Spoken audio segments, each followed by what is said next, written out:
Welcome to Your Space with your host, Hannah Arinit, where we are here once again to give the youth a platform as we fight against corruption in our country, Uganda. Now, we have been speaking a lot for over 2 seasons now, and as we come to an end, it is important for us to look at, the tiny remaining open places of this conversation. We're going to be looking at the challenges and opportunities in the fight against corruption as young people, so that we can have the good side, the negative side, and weigh them or balance them, and then we can see a way to move forward. Now, with me today on this panel is the gentleman at the extreme end. Hello and welcome to today's episode. Yes, thank you so much, Hannah, for having me today again. We are very excited for this conversation that we are going to have. Thank you for joining me. My name is Joel Sakwa, and yes, thank you, Hannah, again. Thank you so much for joining us today. And hello, Doctor. Welcome to the show. Thank you very much, Hannah. Good evening, viewers. I am Patricia Achano Kiria, and as usual, I'm still very excited to be part of your space this evening. Yes. Thank you. So we're going to just dive right into balancing both the happy and sad part of the fight against corruption. And I'll start with you, Joel. Joel, what are some of the challenges you think young people are facing or you have faced in anti-corruption efforts? Yeah, thank you so much, Hannah. First of all, I remember one episode we came up with a very strong point that this is actually a war. So we are fighting, and in every war there are casualties. So it is always something about initiative, looking into, first of all, who you are as a young person and what you want to do for your country that will always propel you to fight. And I remember one of the very core values in the National Ethical Values Policy is patriotism. Yes. So we require a lot of patriotism. Challenges are going to be there, yes, which I'm going to talk about. So firstly, we've got the ideas. Personally, we've got the ideas. Even when you hear young people like me speak, we've got plenty of ideas. Yes, we've got plenty of ideas. Unfortunately, many a times we lack the encouragement to push them on. To act on them. Yes, to act on them, to actualize them. Because I assure you, Hannah, go to any college, for instance, in Makerere, and ask them, what can Uganda do to end corruption? You'll come up with a sack of answers. Okay. Yes. But what has happened? I remember I think it was COP27, and one of the young people was challenging the world leaders about how they are handling climate change. And in her view, she was very rugged in her approach. And I'll use her words. In most cases, it's a lot of blah, blah, blah. Okay, that's what she said. Wow. So as young people, we have a challenge. And I think that is the biggest challenge. We know what our country should be because we are the ones that are actually affected. But then, in most cases, it ends on the talk. And even those that are the think tank, we are very brilliant people. Come to law school, I assure you. At law school, we have very brilliant minds, full of ideas. But can we get that encouragement to push us on? Yes. That is what I'm challenging. We're here, Joel, to keep encouraging you. Dr. Patricia, I know at your office you have faced a number of cases where maybe young people are involved. What do you think has been the biggest struggle in that area? First of all, fighting corruption among young people presents very unique challenges and also opportunities if you look at the crop of the complainants we have, majority of them are actually young people, age group ranging from 16, 17 to 30, 35. Most of our complainants are within that age group. But you find that young people are not only vulnerable, but they also have the potential of being affected by the effects of corruption. Some of them are striving to get jobs, employment, and they look at the unfairness in the process of recruitment. Some of them are trying to participate in sports like we discussed some weeks ago, but they find it hard to get there because of corruption. So young people basically present very good opportunities, first of all, in combating corruption, and like Joel said, they need to be encouraged. But before even we go into encouragement, they need to have awareness, because they lack awareness in certain aspects. Not all. Joel said they could come up with so many answers and when we go and ask them questions. But they need to know, first of all, what corruption is, how corruption affects the country and themselves as individuals, and how they can participate in the fight against corruption. Because they could have so many ideas, but what are they doing as individuals to come out in the war against corruption? As the Inspectorate of Government, we encourage them to come and report, to come and name, and then we have got even the whistleblower protection to protect them, to ensure that they don't get victimized because of what they have reported. But many young people may not fully understand what corruption is, and therefore they need training. And then they also have a challenge of resources. Limited resources. They have a lot of ideas. If they are facilitated, I know they can go a long way. If we want this mindset change we are talking about, the young people have got ability to cause it within the shortest time possible. But the lack of access to the resources, they know the ways, but how to implement becomes a problem. Then they have this challenge of peer pressure, influence of peer pressure. You're there humble, preparing to go for lectures. You have met a group of people saying, way. All of a sudden you drop your school bag and join the bandwagon. Why should they just go with that kind of pressure?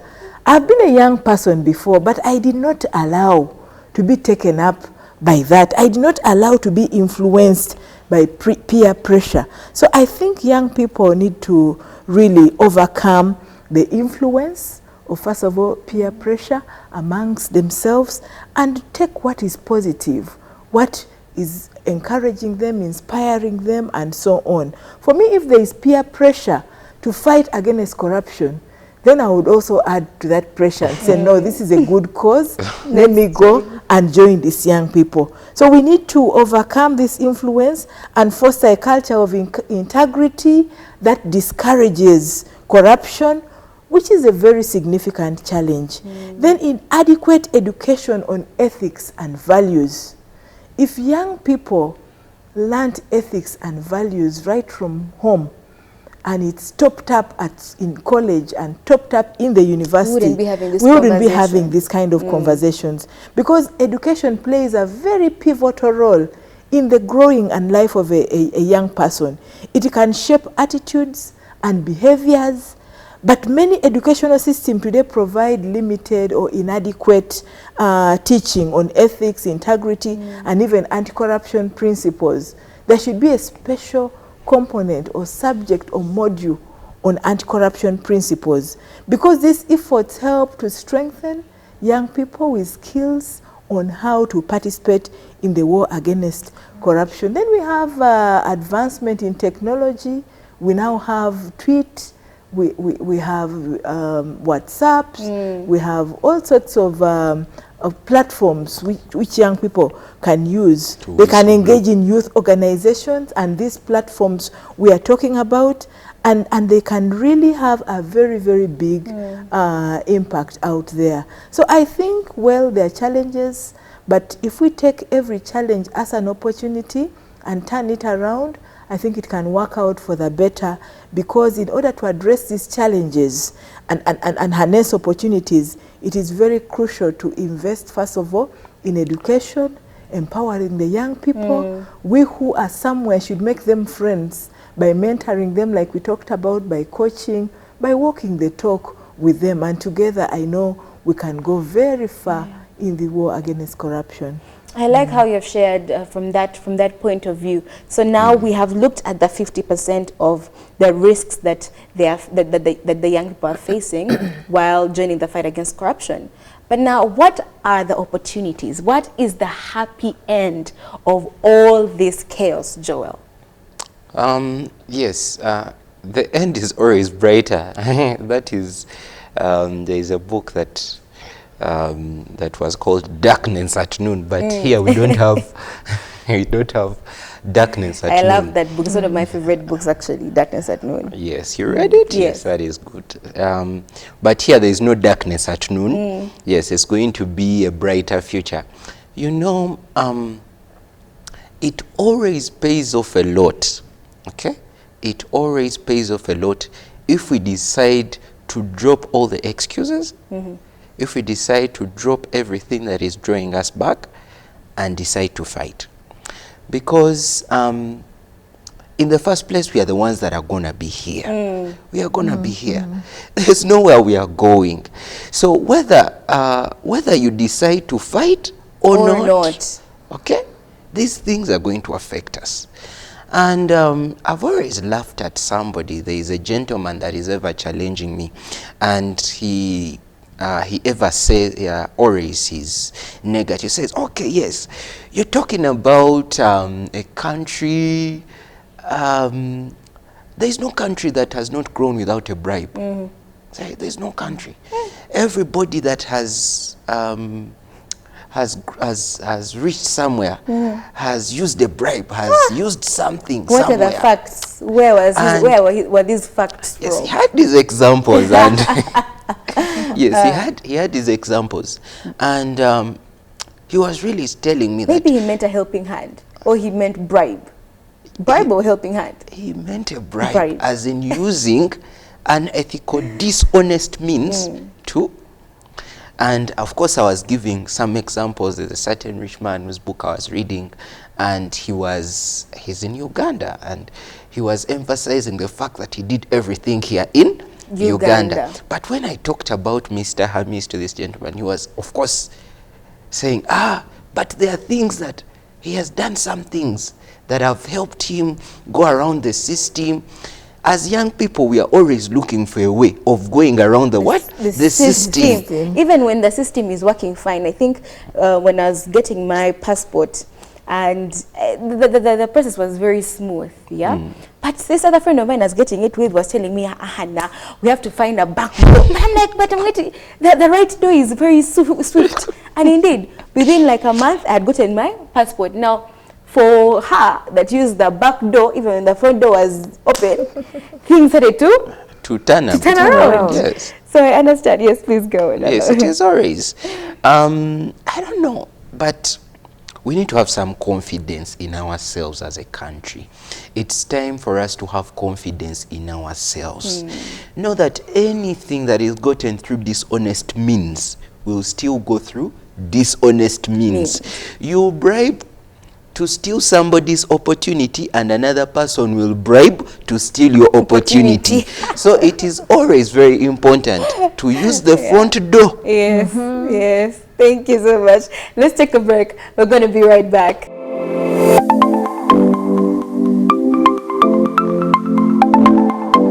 Welcome back from that mini break. You're still here on Your Space with your host, Hannah Arinitwe. And you're still looking at the opportunities, the happy side about joining the anti-corruption fight. Now, Dr. Patricia, you are at the center of this entire phenomenon.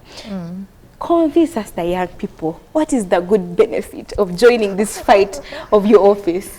Well, joining the fight against corruption is very, very important because it has got fruits. At the end of the day, you will have made sacrifices, but for the good of the country. Because one, a country with zero tolerance to corruption is a country that experiences development. Secondly, think about what we are losing in corruption. We did a research. which shows that we lose close to 10 trillion annually. Now, if that money is recovered, think about what it can do. Every young person, right from nursery school, the government will be able to afford for them a laptop to go to school. The government will be able to implement the free education, the free healthcare services fully, would have good infrastructure, and so on. We are talking about the parish development model today to empower the citizens through circles to better themselves economically and pull out of poverty. But if we saved that money, we would have each circle getting $1 billion or so, Funding. $1 billion What? or so, and you'd see how much development we would have. This country would be able to export eggs to the whole of Africa. You remember, Uganda is a feeding, it can be a food basket. We would be able to do a lot. Remember, we have fertile soils. We don't need too much enhancement with these fertilizers and so on. We would do serious projects. Good weather. So if we fought corruption, if young people joined hands in the fight against corruption and say corruption is wiped out from this country, we would achieve our target for Vision 2040 in 2030. Why? Because there will be wide awareness creation. Everybody will be sensitive to corruption. People will report. My office would prosecute and have convicts. We would convict cases of corruption, and corruption would be feared. Corruption would be hated and shunned because it blocks development in the country. And young people would benefit from education, from social services, from socio-economic, welfare and so on. So I think even the quality of education would improve and would have people with skills and competencies that would contribute towards the building of this country. Today we have a situation where there is brain drain. People study and want to go and work elsewhere. People study a lot in the medical but if we field. fought corruption and concentrated in our country, we would have our people studying and dedicated to serve the country that educated them to the level where they have gotten. Surely. So I think this war against corruption is a serious war, which I encourage all the young people and listeners out there to join. And you can join the war against corruption by first of all desisting from taking that bribe and determining to work with integrity.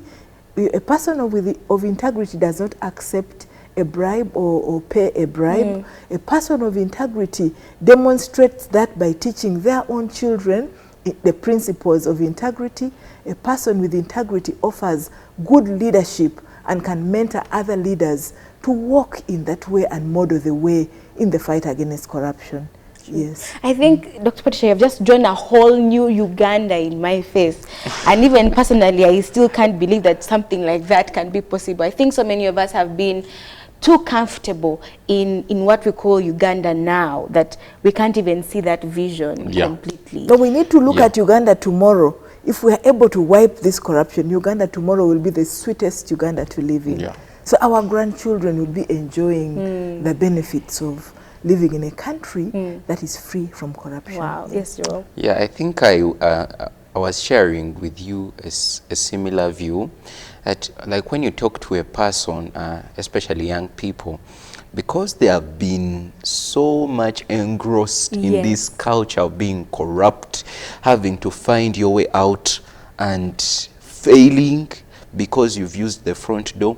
I was talking to some lady, she's a very close friend of mine, and she was working on some of her, she missed a few of her papers, so she was going through the right channels to find a way of finding of finding the papers, lecturers and stuff like that.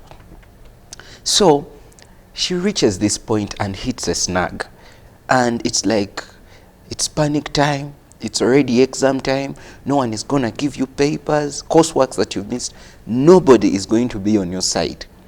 And I spoke to her on phone and she was crying. She told me that I could have done this. I could have made the call. And everything would have been everything would sorted. vanish. Okay? Then she was telling me, I'll never use the front door again. But anyway, What? thank God. Thank God, she finally used Got it sorted. got through the right channels. But very many people have had that experience, and they are now feeling like the war against corruption is a losing battle. Like everyone that tries to be honest, they will die fighting. But let me just to encourage us, because it is better to die fighting for the right cause, okay, than to live longer, okay, In the wrong cause. in the wrong cause, deceiving yourself. It is better. And you can never have peace. Yes, you can never have The wicked peace. never have peace, according to the word of God. Very true. True. They never have peace. Yeah, so it is, I feel like this is the point. The Swahili say, kama mbaya ni mbaya. We have to make up our minds. Hook or crook. Yes, that this is the Uganda that we want. Just, some of us just that we're in school. But even where we are, we are preparing ourselves mentally, psychologically, to ensure that by the time we are there, we are full combat, ready to fight. Yes, it's better that we die fighting than staying and here to compromise. So now, thank you so much for sharing that, because I feel like that could have gone to so many people who are listening right now, that hook or crook, the only way that you and I can succeed for this country and in this country is by, joining the fight. Kuma mbaya, kuma mbaya. Kama. Doctor, you're learning Kiswahili, right? Yes, but fighting corruption, I relate it to the people who sacrificed, the freedom fighters. Recently, in January, we were celebrating the Taresita, Freedom Day. and I was there at the function, and I watched the children of the people who died in the war. It is about sacrifices. Sacrifices we make for the better. They made sacrifices so that Uganda could be liberated. Fighting corruption will require some sacrifices. Even young people will have risks. They will face those risks, but it's about making sacrifices. You will be victimized because you will face risks and challenges in the war. You'll be isolated because you are the one standing for the truth. Yes. Some people even lose their jobs in a bid to fight corruption. There could be retaliation and backlash, but there could be lack of enough or adequate protective mechanisms for even our whistleblowers and so on. But the people who persevere and stand for integrity and decide that this is a time for me to build my base on values and integrity, normally live a very, very fruitful lifestyle. Yes. So I think it's a call for the youth out there. Be determined to be patriotic and fight to defend this country, especially in the war against corruption. These risks could be there, but they're just there for a while. Persevere, fight on for the good of this country, and together we'll have a changed country with mindset change. Yes. And people enjoying life and enjoying their country. Yes. I know that is the Uganda I want to be in, enjoying life. Thank you so much, Doctor, for giving us a way forward. I think I'll now end with you, Joel. So now that we have looked at the 50 risk, 50 opportunity, Yes. what is the 100 as we move forward? Yes. Yes, it's just, anything. Corruption is just an example. Anything really in the world, any goal, any dream that you have, it may not be actualized if you don't start. Okay. If we don't I think that's what has been resonating as I was meditating about our topic today, because many cases we lack the courage. We lack That's true. we just need that push, someone that can believe in us as young people. And thank you so much, Doctor, because what the message that you've given us today, it is what is going to get us moving. So we need to get moving. That is it. We need to get moving. I remember one of those episodes I was talking about doing an anti-corruption run. I mean, we need to do those things. Run and doing runs, publishing, singing songs. I can sing. I think, Doctor, if you, yes, we can as well sing against corruption and stuff like that. We need to get moving. Yes, I am actually really loving this conversation, but apparently our time is running out and we have to say bye-bye. Thank you so much for tuning in. This conversation is actually continuing on our Twitter page at Your Space Uganda. Keep it locked right here. Have a fantastic week. Bye-bye. Bye-bye.